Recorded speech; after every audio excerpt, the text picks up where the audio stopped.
Okay students, so let's take an example to write the email. यहाँ पर मैंने एक एग्जाम्पल लिया हुआ है। स्टार्टिंग में आप देख रहे होंगे कि मैंने एक बॉक्स बनाया हुआ है। ये बॉक्स मैंने after writing the information, after writing the email बनाया हुआ है, ठीक है। तो आपको भी जो है ये बॉक्स जो है बाद में बनाना है। अब मैं स्टार्ट करती हूँ। जैसा कि हमने फॉर्मेट में सीखा था कि हम सबसे पहले क्या लेंगे, सेंडर का एड्रेस लेंगे। तो यहाँ पर एक लाइन छोड़ेंगे, उसके बाद हम सेंडर का एड्रेस लेंगे। जैसे मैंने यहाँ पे लिया है rajeshwari@gmail.com, ठीक है। अब मैं भेज रही हूँ, किसको भेज रही हूँ, टू।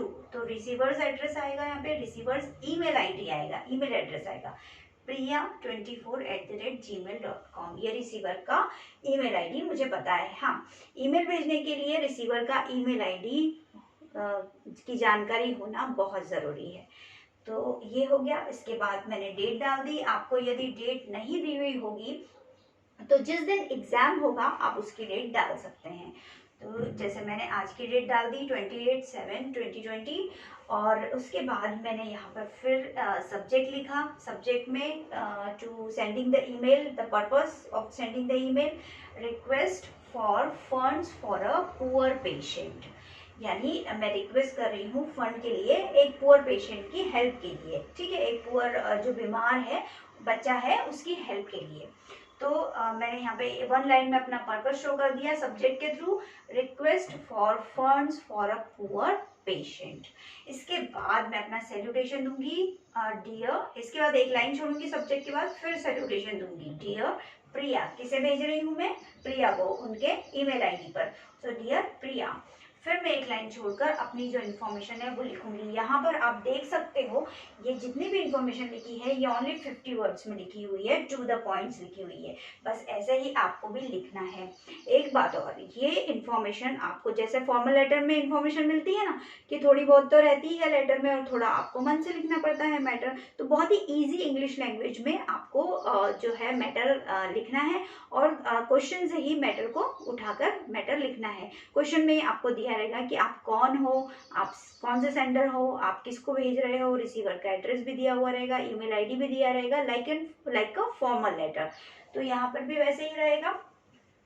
तो मैं स्टार्ट करती हूँ। मेरा जो भी मैटर है, जो भी इंफॉर्मेशन मैंने लिखी है, I am writing to ask you a favour. मैं तुमसे एक फेवर चाह रही हूँ, इसलिए मैंने जो है मैं लिख रही हूँ, मैं ईमेल लिख रही हूँ। A 10-year-old patient in our hospital। एक 10-year-old पेशेंट है मेरे हॉस्पिटल में, या हमारे यहाँ के हॉस्पिटल में, हमारे सिटी के हॉस्पिटल में। Needs immediate heart surgery. उसकी हार्ट सर्जरी होने वाली है, लेकिन वो क्या है, वो पुअर है। That will cost 1,00,000 rupees. अब जो हार्ट सर्जरी होने वाली है उसकी कॉस्ट क्या है, 1,00,000 रुपीज है। His family does not have that much money, because ये शो हो रहा है कि वो पुअर है, तो वो गरीब है, तो उसकी जो फैमिली है वो इतना ज़्यादा रुपीस पे नहीं कर सकती है, इतनी कीमत नहीं चुका सकती हार्ट सर्जरी के लिए।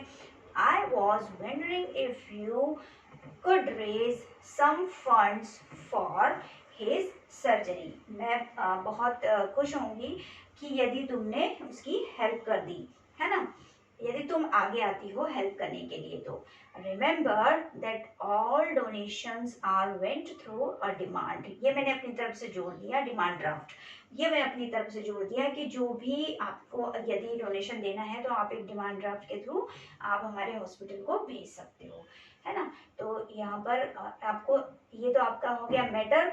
इसके बाद आपको ये भी लिखना है कि reply as soon as you can, ठीक है, reply as soon as you can.